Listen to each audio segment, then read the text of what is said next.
Hello friends, শুভ দুপুর সকলকে। আজকে একটা ছোট্ট মিনি ব্লগ নিয়ে আসলাম, বলতে পারো রান্নার রেসিপি ভিডিও নিয়ে আসছি। এটা হচ্ছে দই আলুর রেসিপি।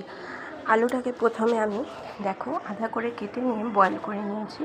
তোমরাও বয়েল করে নেবে। কড়াইতে সরষের তেল দিয়ে তার সঙ্গে গোটা গরম মশলা, তেজপাতা দিয়েছি আর একটু সামান্য হিং দিব। তো আলুটাকে সিদ্ধ করে প্রথমে হাফ করে নেবে, নাহলে পরে আবার সেটাকে ডুমো ডুমো করে কাটতে হবে। তো তার জন্য আর বেশি আলুটাকে সিদ্ধ করা যাবে না, কারণ বেশি সিদ্ধ করলেই কিন্তু জিনিসটা খারাপ হয়ে যাবে। আর মশলার মধ্যে টমেটো, কাঁচা লঙ্কা, আদা, গোটা জিরা, তার সঙ্গে একটু তোমার রসুন দিতে পারো, বাট না দিলেও চলবে, আমি সেটা দিইনি। তো তারপর দেখো আমি টক দই অথবা মিষ্টি দই যেটাই হোক, দুটো একসঙ্গে ফেটিয়ে নেবে একটু নুন হলুদ দিয়ে, একটু চিনি আর নুন দিয়ে ফেটিয়ে নেওয়ার পর সেই মশলাটা আলুর মধ্যে দিয়ে সুন্দর করে কষিয়ে নেবে।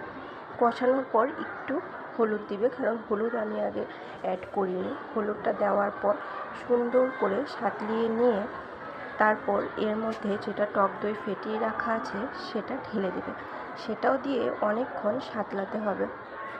সাঁতলানোর পর যখন তেলটা উপরে ভেসে আসবে আর আলুটা সুন্দর তোমার ফ্রাই হয়ে যাবে এবং মশলাটাও আলুর মধ্যে সুন্দর ঢুকে যাবে, তখন এর মধ্যে আস্তে আস্তে করে জল অ্যাড করবে।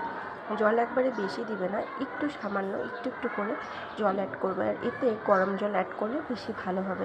একটু বাটার দিলেও ভালো হয়, তোমাদের সেটা ইচ্ছে মতন তোমরা দিতে পারো, কিন্তু আমি আর বাটার দিইনি। নামানোর শেষে একটু নুন আর একটু চিনি স্বাদ মতন দিয়ে সেটাকে নামিয়ে নেবে। আর এটা তোমরা যে কোনো ফ্রাইড রাইস অথবা পোলাও অথবা যে কোনো স্ন্যাক্স টাইপের জিনিস দিয়েও পরিবেশন করতে বেশ ভালো লাগবে। তোমরা একবার ট্রাই করে দেখতে পারো, একদম নতুনত্ব। এটার নাম আমি দিয়েছি দই আলুর দম। দই আলুর দম তোমরা কেমন কোনোদিনও খেয়েছো কি না, অথবা তোমাদের এই রেসিপিটা কেমন লাগলো একদম নতুন, কমেন্ট করে কিন্তু নিশ্চয়ই জানিও। এটা তোমরা বিশেষ করে গরম ভাত, পরোটা, রুটি অথবা যে কোনো তোমার যদি বিরিয়ানিও হয় সেসব দিয়েও খেতে ভালো লাগবে।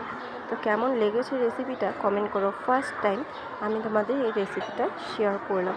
এর আগেও আমি অনেক কয়বার করেছি, কিন্তু কখনো রেসিপি শেয়ার করিনি, তাই একটু বানিয়ে অল্প একটু করেছিলাম, বেশি করিনি, কারণ ঘরে কেউ খাবে কি খাবে না, কিন্তু সবারই পছন্দ হয়েছে। কিন্তু তোমাদের কেমন লাগলো কমেন্ট করো, নিশ্চয়ই জানিও। ভালো লাগলে লাইক, শেয়ার, সাবস্ক্রাইব করতে ভুলো না। শেষে আমি এটা একটু